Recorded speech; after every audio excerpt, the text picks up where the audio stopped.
These are not just words, they're bridges. Just think about this. Sign language is a bridge to entirely different dimension of human communication and expressions.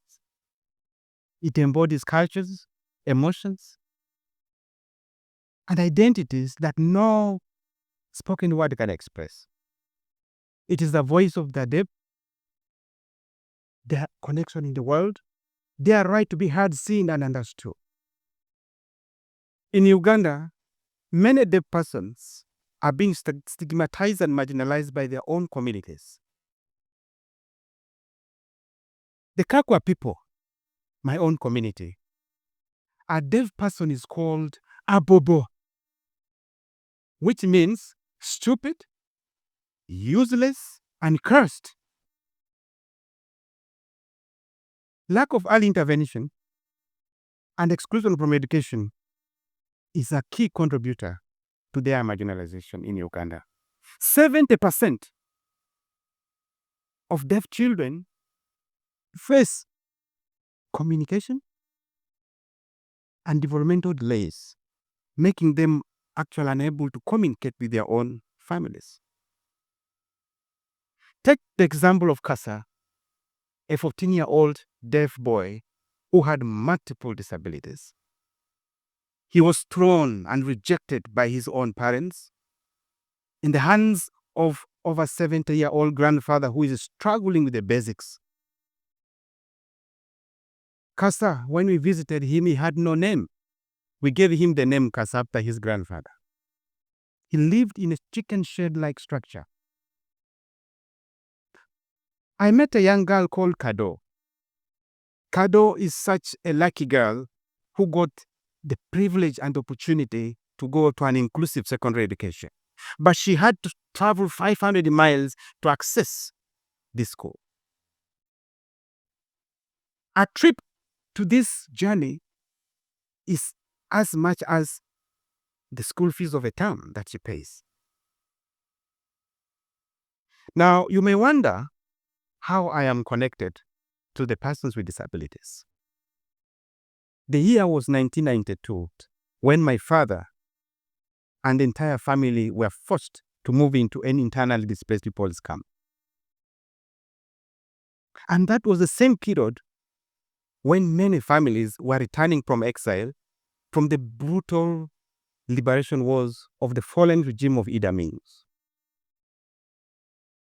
There were still rebel attacks by that time. I was just 9 years old when I met Simon at the camp. Simon was my first childhood friend. He is a child that had multiple disabilities as well. I witnessed when other parents and the neighborhood stopping their own children from playing with Simon. But Simon was my best friend. So one morning, we were in the class enjoying our lesson, seated just right in front. Then all of a sudden, we started hearing gunshots from all corners of the village. From a distance, we could hear the women screaming and crying. And all of a sudden, the class went dead silent. Then suddenly, the moment of chaos broke out. You can't imagine. The big boys on the tables, books, pens, others are jumping over the window, trying to find refuge. And I and Simon with the little kids were pushed on the ground at this position, being trampled by the big boys. I was there in between the desks trying to see a spot run. Then suddenly I spotted a space. I got up quickly to run, fully charged. Then I felt something was holding my leg. I looked back, it was Simon holding me. He was so terrified and he looked me in the eye. Simon cried, "David, hukokolokina," which means, "David, don't leave me." I was just 9. I shook Simon so hard that he had to fall off and grieve, and I ran for my life.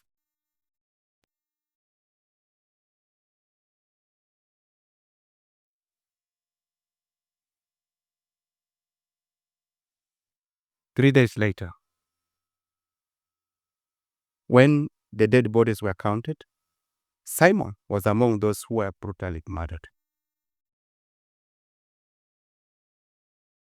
I looked back. I was his only chance of survival. And this haunted me up to today. I wanted to become a priest to bring hope to the disability children like Simon and those many children who are marginalized by war. I joined the seminary, but I realized this was not taking me closer to the community. I left. I joined the NGO sector,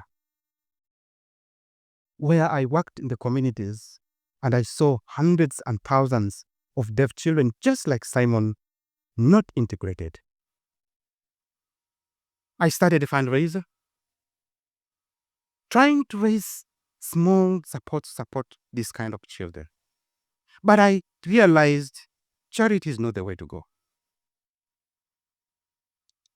Then I founded Lidit, Light for Disability Transformation.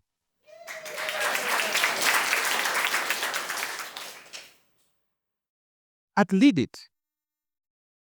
we are committed into seeing that the deaf persons must not be objects of charity, but contributors in society. And we have a diverse team of board members, of whom 70% are persons with disabilities. And we believe that for the integration of the deaf persons, sign language plays a key role. In Kanthari, I created the idea of the magnificent, the futuristic vision that will transform the lives of the deaf, called the Sino.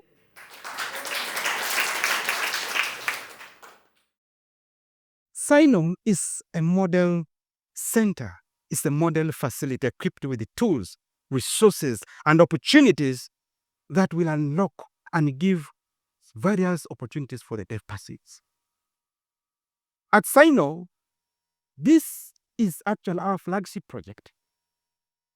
And we have 3 core areas of focus. 1 is community integration and inclusion.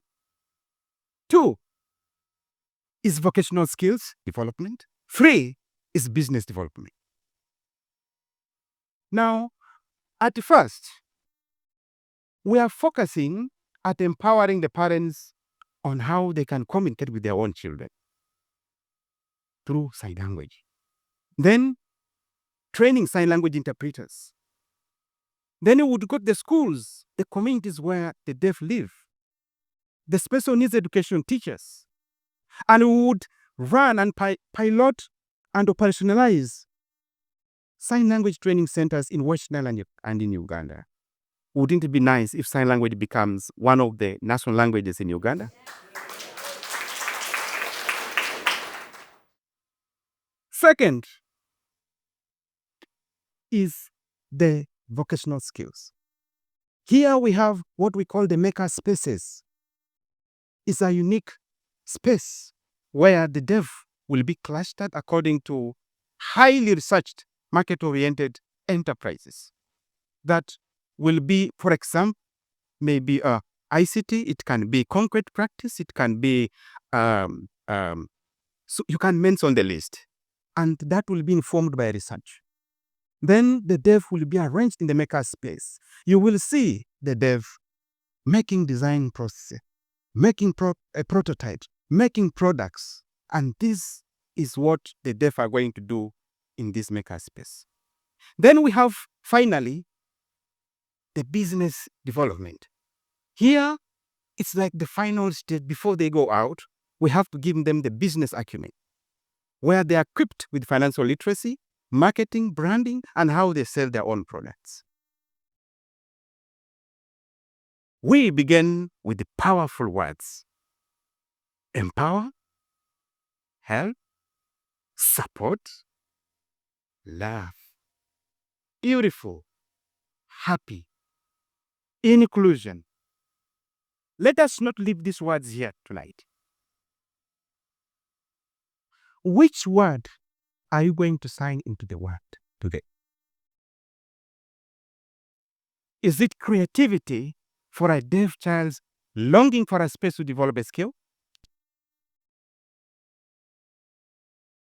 Is it empower for a parent seeking connection with a child? Or it is support for us at Lidit as we are building a world where the deaf must stand tall? Join us as we create a world where hello is the start of every conversation. Thank you so much.